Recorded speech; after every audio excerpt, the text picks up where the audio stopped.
بسم اللہ الرحمن الرحیم۔ السلام علیکم ورحمۃ اللہ وبرکاتہ۔ محترم ناظرین، حج مقبول، حج مبرور کسے کہتے ہیں؟ پاک پیغمبر صلی اللہ علیہ وسلم نے ارشاد فرمایا، الحج المبرور لیس لہ جزاء الا الجنہ، کہ نیکی والے حج کا بدلہ جنت کے علاوہ کچھ نہیں۔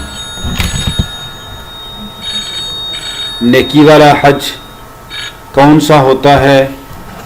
تو علماء کرام نے اس کے بہت سارے مطلب لکھے ہیں۔ ایک مطلب یہ ہے کہ نیکی والے حج کا مطلب یہ ہے کہ اس میں کسی قسم کی معصیت نہ ہو، اسی لیے اکثر حضرات اس کا ترجمہ حج مقبول سے کرتے ہیں کہ جب اس حج میں کوئی لغزش نہ ہوگی تو وہ انشاءاللہ حج اللہ کے ہاں قبول ہوگا۔ حضرت جابر کی حدیث میں ہے کہ حج کی نیکی لوگوں کو کھانا کھلانا اور نرم گفتگو کرنا ہے۔ دوسری حدیث میں ہے کہ حج کی نیکی کھانا کھلانا اور لوگوں کو کثرت سے سلام کرنا ہے۔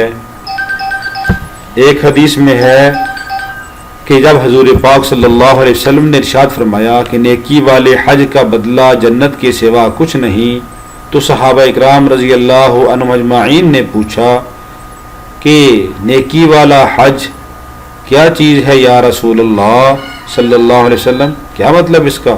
نیکی والا حج یہ کیا ہوتا ہے؟ تو حضور پاک صلی اللہ علیہ وسلم نے فرمایا کہ کھانا کھلانا اور سلام کثرت سے کرنا۔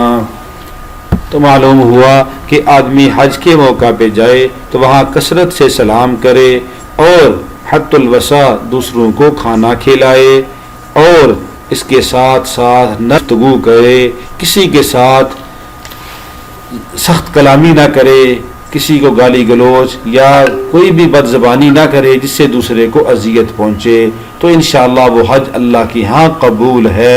اللہ رب العالمین ہم سب کو عمل کرنے کی توفیق عطا فرمائے۔